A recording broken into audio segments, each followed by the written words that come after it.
हाल ही में केंद्रीय मंत्री किरण रिजिजू ने वक्फ संशोधन बिल के ऊपर एक बड़ा बयान दे दिया है और उन्होंने वो तारीख भी तय कर दी है जब ये बिल लोकसभा में पेश होगा। इस बारे में आपको पूरी जानकारी देंगे, लेकिन इससे पहले आप हमारी इस वीडियो को लाइक कर लीजिए, शेयर कर दीजिए, सब्सक्राइब कर दीजिए हमारे चैनल मोजो पत्रकार को, जिससे आपको और भी नोटिफिकेशन टाइम टू टाइम मिलती रहे।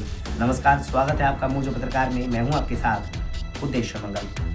आपको बता दें कि वक्फ संशोधन विधेयक कब आएगा, इसे लेकर चर्चा का दौर जारी है। ऐसी खबरें आ रही है कि सरकार 2 अप्रैल को वक्फ बिल संसद में ला सकती है। इस बीच अल्पसंख्यक मामलों के केंद्रीय मंत्री किरण रिजिजू ने रिएक्ट कर दिया है।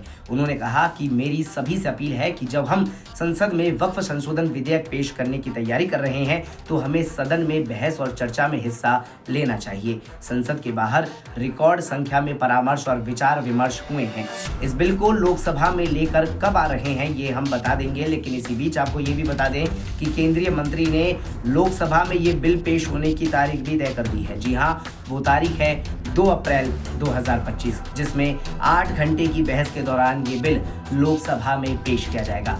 अब तक की सबसे व्यापक परामर्श प्रक्रिया और सर्वोच्च प्रतिनिधित्व का रिकॉर्ड बनाया गया है। अब जबकि विधेयक तैयार है, मैं सभी राजनीतिक दलों से अनुरोध करना चाहूंगा कि वे इसमें भाग ले और संसद के पटल पर अपने विचार रखें। ये बात किरण रिजिजू ने कही है। कृपया इस मामले को लेकर लोगों को गुमराह ना करें। उन्होंने कहा कि हम कल तारीख बता देंगे कि वक्फ बिल कब ला रहे हैं, क्योंकि 2 अप्रैल अब तारीख तय हो चुकी है। सरकार की तैयारी पूरी है। केंद्रीय मंत्री रिजिजू ने कहा कि कुछ लोग कह रहे हैं कि वक्फ संशोधन विधेयक असंवैधानिक है। वक्फ नियम आजादी से पहले से में ही अस्तित्व में है। ये सभी प्रावधान पहले से ही अस्तित्व में हैं। अगर वक्फ अधिनियम आजादी से पहले से अस्तित्व में है तो ये अवैध कैसे हो सकता है। भोले भाले मुसलमानों को ये कहकर गुमराह किया जा रहा है कि भारत मुसलमानों की संपत्ति और अधिकार छीनने जा रही है, यानी भारत सरकार मुसलमानों की संपत्ति और अधिकार छीनने जा रही है।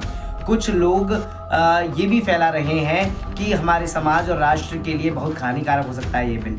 किरण रिजिजू ने कहा कि मैं सभी से अनुरोध करना चाहूँगा कि कृपया उन नेताओं को पहचानें जो झूठ बोल रहे हैं। ये वे लोग हैं जिन्होंने सीएए के दौरान देश को गुमराह किया। मुझे ये कहते हुए बहुत गर्व हो रहा है कि भारत में अल्पसंख्यक सबसे सुरक्षित है और अल्पसंख्यकों को भारत में स्वतंत्रता के सबसे अच्छे अधिकार प्राप्त है। खैर, इस बारे में आप क्या कहेंगे ज़रूर बताइएगा। लाइक कीजिए, शेयर कीजिए, बने रहिए मोजो पत्रकार के साथ। नमस्कार।